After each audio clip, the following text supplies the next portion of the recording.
Well, now we're ready to welcome another guest up to the stage. And he is from St. Peter's Lutheran Church in Pilger, is that correct? And Gene Willer has been a banker for 35 years. That's a lot of money going through your fingertips. He's married to a lovely woman, I hear, named Diane. Doesn't she look like a saint next to him? I hear that she's quite nice. He has 4 adult children and has been blessed with 9 grandsons and 1 granddaughter. And he's going to come up and share with us tonight about his gradual process of faith development over a period of years that provided a firm foundation from which to act quickly and to serve other people. So Gene, come join us.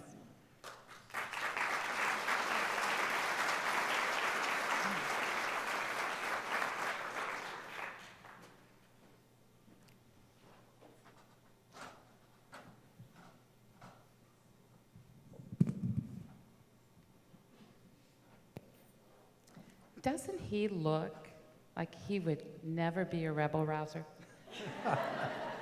I said, Gene, so tell me about your life. And he started when he was young. Go ahead, start that story. First of all, I loved it when the kids were up here and one of the little girls said she was 8 and a half. I'd love to be at an age where I start counting halves. And so Diane told me to tell you that I'm 65 and a half. Yeah, I had, my faith journey is a long journey, and it's had its peaks and it's had its valleys. But, I went through kind of a wild youth period, and God sent me somebody, and Diane, who came about the time I decided that life was, more important to be serious about life and about careers and those type of things. And she came just at the right time. If she would have come a little earlier, it wouldn't have happened. You would have missed her? Right, I would have missed her. So then you settled down. Yes. And you went about... I hope I did. You what? I hope I did. You hope you did. Yeah. And you went about creating those 4 girls. Yes, we have 4 great girls. We've got 3 great son-in-laws, and I'm not leaving one out. One girl is single. Okay. And these,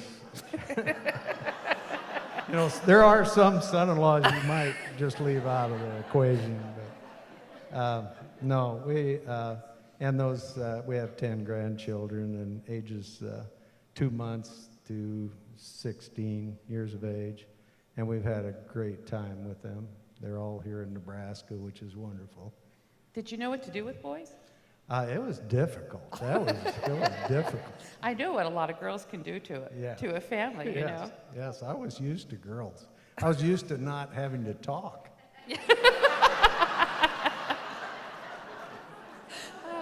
That's true. Well, so you went away to college, you met Diane, you had all these kids, all these things happening in your life. You kept working, handling money, right? Right. And then something happened. What was that? Oh, boy. I told you I was going to be difficult. Yeah, I know. Yeah. Well, it was about a year ago. Oh, okay. Something kind of significant happened to you. All right. And you were in the bank. Yes. About June 16th last year, I had been in a meeting at Pierce, Nebraska at our headquarters, and I came back. I intended to golf that afternoon, but the weather was stormy and decided that was in the cards. So I popped into the bank kind of late in the afternoon and was just getting kind of settled in and taking care of a few matters when all these cell phone alerts went off all at the same time. Several of our employees had them. Unfortunately, my cell phone was in my pickup. so I didn't have that. And we found out there was a tornado sighting close by Stanton, which is west of us a few miles. And so it was close to closing, so I told them we better get things put away and prepare for some problems. So can we go ahead and, oh, there they are. Okay. And that's a view of, maybe some of you have seen it on TV, but there were twin tornadoes of equal size. They were both Category 4 tornadoes, which is, over 200 miles an hour, both of them. And one of them just bore right down on our community. We saw the tornado from before it hit, and the other employees and so forth went into the vault, and I ended up in the basement underneath the bank. And the building on the left, that's a picture of our bank, the south side of it, prior to the storm. And that other picture is what had happened afterwards. And that south wall came down and created kind of a large pile of bricks. But we all survived, and it was a tremendous relief that happened. This is another view of the bank, and that's directly over the vault where the employees were, and the entrance to the basement where I was.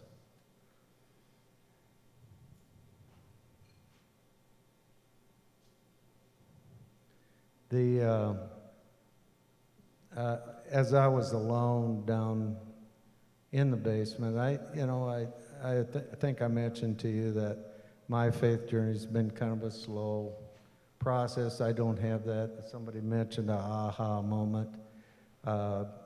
Grew up in the church. It was, attendance was like brushing your teeth. And, it was the way we grew up. And so, through college, I had lost my faith to some degree. And as our children came, Diane and I, we became more active in church, and the activity in the church came first, and I think the faith followed. It wasn't the other way around. And you had several things happen that you felt God's hand in your life. I could go on and on about different events. But in this case, as I was down in the basement, it seemed like an eternity. It was not a long time. There was no electricity, so it was dark, and I was alone. It was just eerily quiet, and before the storm gathered, and I prayed. And the thing about having the faith is that I didn't pray about myself. I was not concerned about myself. I think I've stated before, I actually planned on dying to some extent, and it didn't bother me because I knew where I was at. My concern was for my family that I was leaving behind, and for the employees that were up above, that they would be safe and that their families would be able to gather them in too. So it's just, it was such a comforting thing. And I never knew how I would react to a situation like that. And so it was just satisfying that it was a calm, and it was just tremendous. And then the storm left. Yeah, and went up and unlocked them out of the vault, and everybody was okay. We went to the front of the building and looked outside, and that first picture was kind of a picture of what we saw, but the one tornado was growing in size. It looked like it was coming back at us, so I locked them back in the vault, and then I went back down in the basement to wait that out. And unfortunately, it was just the way we saw the tornado, and in a few minutes it was gone, and we were able to help everybody out and go about the first day of recovery, you know, and that's what we've been in Pilger for a year now, almost, is in recovery from that day forward. There's another picture of what we saw when we came out of the bank. It was, I described it, it looks like World War III. And 75% of the homes were destroyed, and the entire business district, including my place of business. And it just, it was in a large impact on our lives going forward. What day of the week was this again? Excuse me? What day of the week did the tornado happen? It was on a Monday. On a Monday? Yeah. So there was cleanup, there were people coming in. Tremendous amount.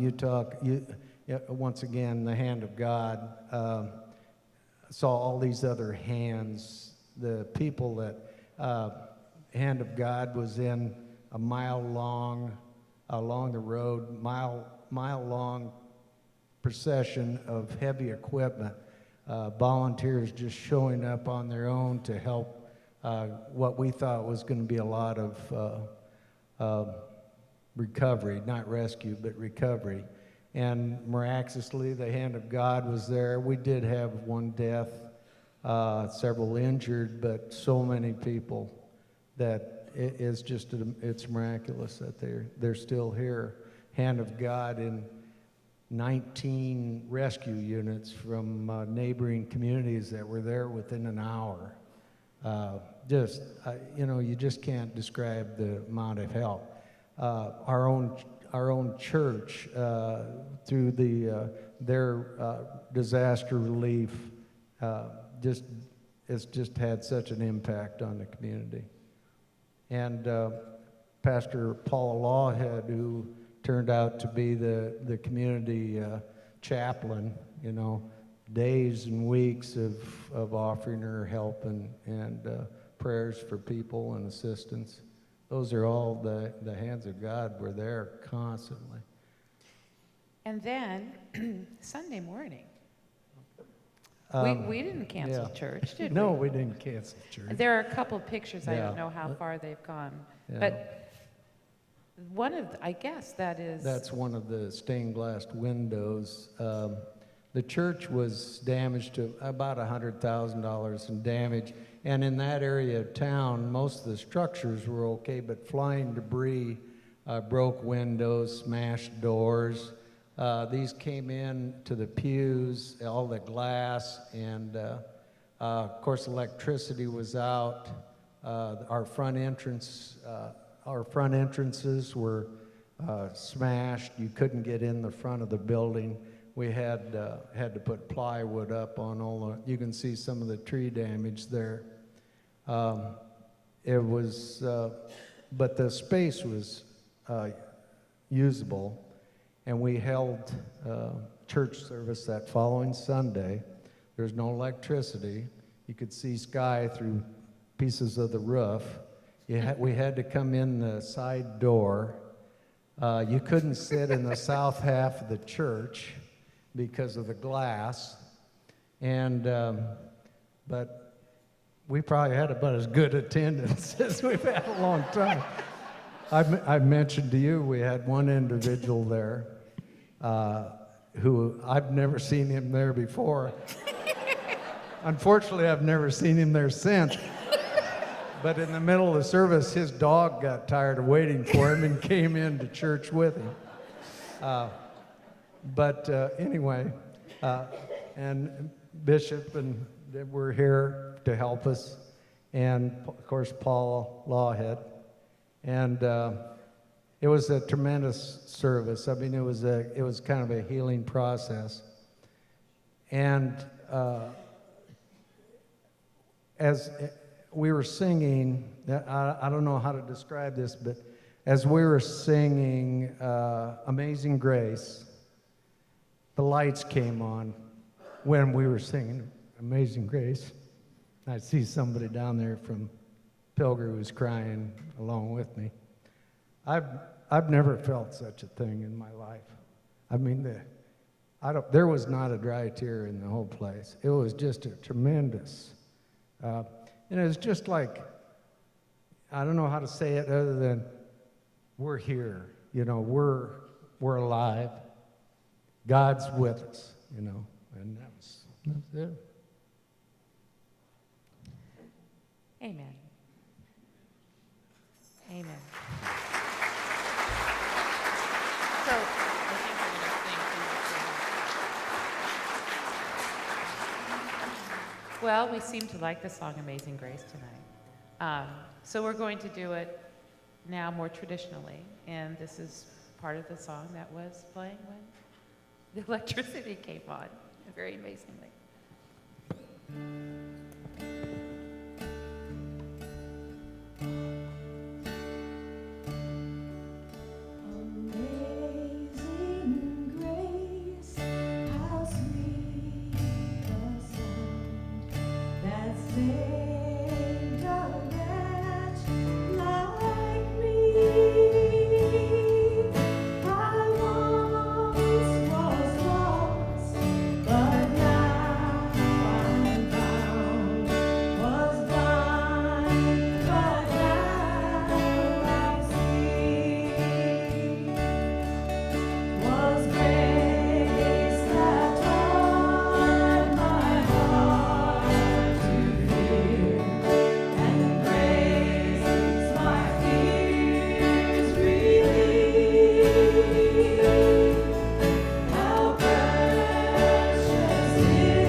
snow.